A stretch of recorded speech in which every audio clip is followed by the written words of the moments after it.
Hi guys! Magandang gabi! Welcome back po dito sa Gandara SRU channel for Showbiz Update. Andito na naman nga po akong muli nagbabalik. Ang nagmamaganda na yung kachismosang Kim Pao, wala na pong iba, ang lokaret na si Gandara upang maghatid sa inyo ng latest update and fresh happenings patungkol kina Kim Chiu and Paolo Avellino. And para sa gabing ito, patungkol pa rin po sa Christmas Special 2025 ng ABS-CBN na ating pag-uusapan na kung saan ay nandyan nga po ang Kim Pao na nagpasabog ng kilig. Yes, hindi tayo matatapos dito. Hindi po tayo titigil dito kasi sobrang nakakakilig, daming ayuda. And si Ma'am Cory lumapit po muli sa Kim Pao.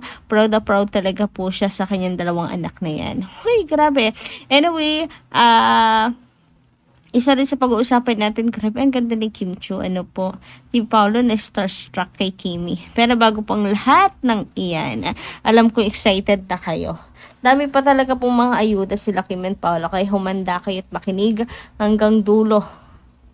Pero bago po yan, sa mga di pa nakaka-subscribe dito sa ating channel, maaari lamang na pindutin po niyo ang ating subscribe button at notification bell na nandyan po sa ibaba upang kayo'y maging updated at ma-notify tuwing may bago tayong chika at balita hinggil sa Kim Pao. Basta mga balita na may kinalaman kina Kim Chiu and Paolo Avellino, sagot na nga po natin yan. And eto na nga, grabehan ang prod ng Kim Pao. Nagduet nga po sila Kim and Paolo, and grabe. Guys, sobrang ganda ni Pao. Na starstruck yan sa ganda ni Kim Chiu, yung leeg ni Paolo. Parang nang nagka-stiff neck si Paolo eh. Yung tingin niya, yung leeg niya, lagi pong nakapaling kay Kim.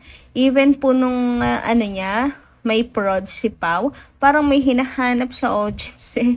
Hinahanap niya siguro kung nandoon nag-cheer si Kimi, kasi usually talaga kapag kumakanta sa stage si Pao, diba, ay nag-cheer si Kimi, nandun siya, super proud wifey ang peg. Kaya ayun, pansin ko yun guys, na talagang parang may hinahanap si Pao doon sa stage. Anyway, sa rin po, sa backstage, ayan, mga galawan ng Kim Pao, napakaklingi. And hindi naman natin si Paolo masisisi, ang ganda naman talaga ni Kim, so stunning naman talaga niyan. Head turner talaga si Kim Chiu pag napadaan sa inyo, kasi super ganda, ang ganda ng suot niya. Bagay na bagay sa kanya ang red, diba, lady in red, litaw na litaw yung kagandahan ni Kim, yung kaputian ni Kim Chiu. Kaya di natin masisisi si Pao. Don't worry, Pao, gets ka namin. Huy, grabe. Kaya nga dami nahuhumaling dyan eh. Dami nakakagusto kay Kimi. Pero wag ka mag-alala, kasi ang puso't isip niyan ay naka-stick lang naman sa'yo. Huy! Anyway, sabi nga po dito, gano'n po ka-close, parang matutunaw din ang isa't isa sa titigan nyo na yan. Grabe, di lang pipiliin ng isa't isa, di ba? Matutunaw din ang isa't isa. Paano ang titig ba naman na yan? Ay, grabe, apaka-close pa. Pero, tulad na sabi ko, Pao, gets ka namin kung bakit na-starstruck ka parate sa ganda ni Kim kahit lagi kayong magkasama. Apaka-Latina ni Kim Chiu dito.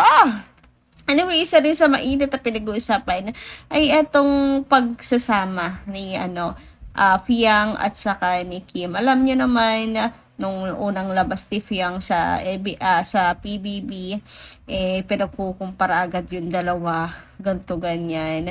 Di ba nga nabash pa ng Kim Pao fans itong ilan lang naman na si Fiang, kasi nga yung mga fans nitong si Fiang lalaki ng ulo, di ba? Lalaki ng ulo na walang-wala daw si Kim kay Fiang.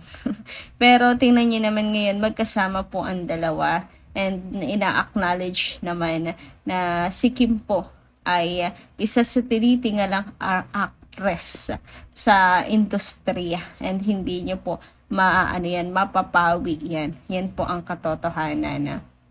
And si Kimi, di ba? Eh, hindi po papahuli.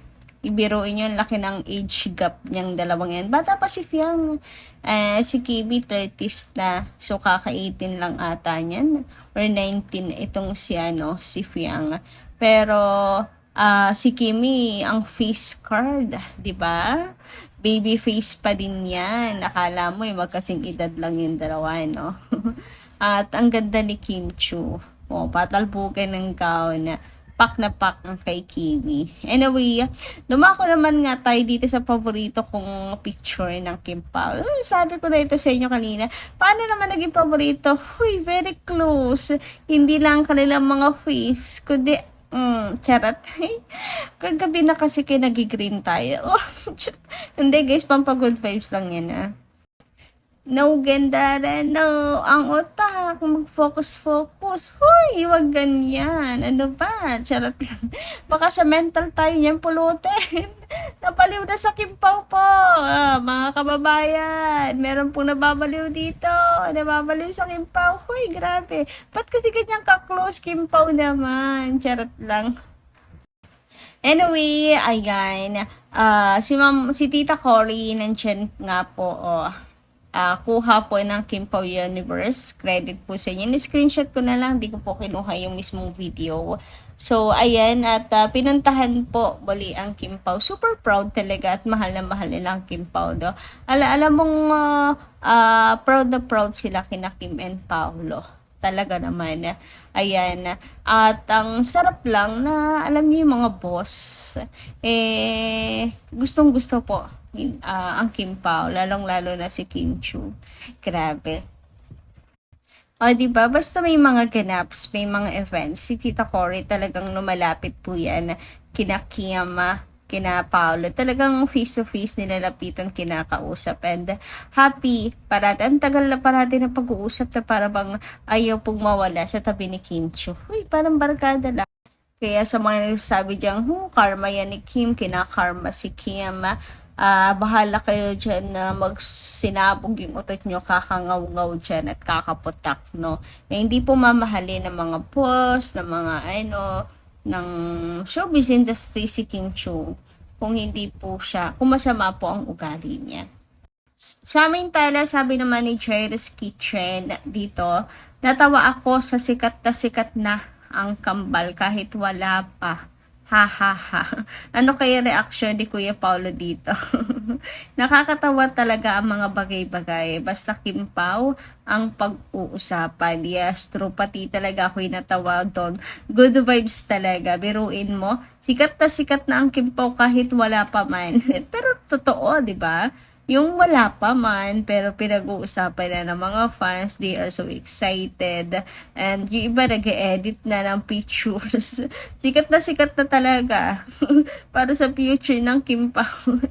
Ang kulit din ng mga Kim Pao fans. Alam niyo naman kasiyahan, di ba? So, hayaan na natin yung mga kanyang dilulos. Basta't nakakapagpasaya, we know naman the truth, di ba? Kasiyahan lang naman po. Pero, I can't wait what if, yung kakamanifest natin nagkatotoo or magkatotoo kung sakaling maging endgame ang Kim Pao. Kambal nga. At paano kaya kung kambal nga ang ibigay sa kanila ng Diyos? Hoy, double the blessings yan. Doble-dobling blessings yan sa buhay nilang dalawa. Hoy, sana nga Hoy, manifesting. Charot. Anyway, sabi naman dito ni Ma'am Emelita Brayonas, maganda ng gabi. Shoutout po sa inyo. Sabi niya, kailan lang naman nag-endorse si Kim ng casino? 2 years na yata nagsusugal sila, Kam. Isa pa, bilang nakakatanda, alam mo kung ano ang dapat mong gawin. At hindi mo dapat pinakialaman ang pera ni Kim. Lalo na sa negosyo. Lahat ng ginagawa ni Kim ay para sa pamilya nyo. Bakit naman ganun ang ginawa mo, Kam? Hindi ka na naawa sa kapatid mo. Magaling magdala ng problema si Kim. Hindi mo mahalata na may mabigat siyang pinagdadaanan na problema. Dasal lang, Kim, nandito lang kami sa panig mo. Hindi mo deserve na mangyari yan kasi napakabait mo. Matulungin. Sana malagpasan mo ang problemang yan. Pero alam nyo, mas Emelita, mas nakakatakot yung ganyan. Yung naakala natin or yung sinasabi nga natin na magaling magdala ng problema kapag kami pinagdadaanan na hindi po halata talaga na may problema. Mas nakakatakot po yun. Yung tahimik ka lang na nakikipaglaban sa hamon sa buhay. Tahimik ka lang na nakikipaglaban sa problema mo, sa depression. Nakakatakot po yun na wala kang mahingahan. So, kaya siguro si Kim napasabi na lang din, or yung hindi pala napasabi, na ginamit niya yung audio to na ayaw na niyang tawagin siya yung malakas. Ang gusto po niya yakap, ang gusto po niya suporta. Kasi nakakapagod yon yung solohin mo, yung magkunwaring malakas, yung magkunwaring masaya ka. Mahirap po yun. So, para sa akin, mas delikado po siya at kailangan talagang tutukan. Kaya, alam niyo kasi kapag ka nakakahinga ka, naiiyak mo, iba nababawasan yung bigat. Pero kapag tahimik lang, dik-dik lang ng dik-dik lahat ng yan, yung sakit, yung hirap, parang binubugbog yung puso mo hanggang sa mawalan to ng lakas at hinga. Kaya dapat guys magpakita lang po tayo ng pagsuporta at unti-unti kunin po natin ang mga sakit sa puso ni Kim. So yun lang muna guys sa ating update. Maraming salamat po sa inyong pakikinig. Kita-kits po tayo muli sa susunod pa nating mga chika tungkol sa Kim Pao. Maraming pong salamat.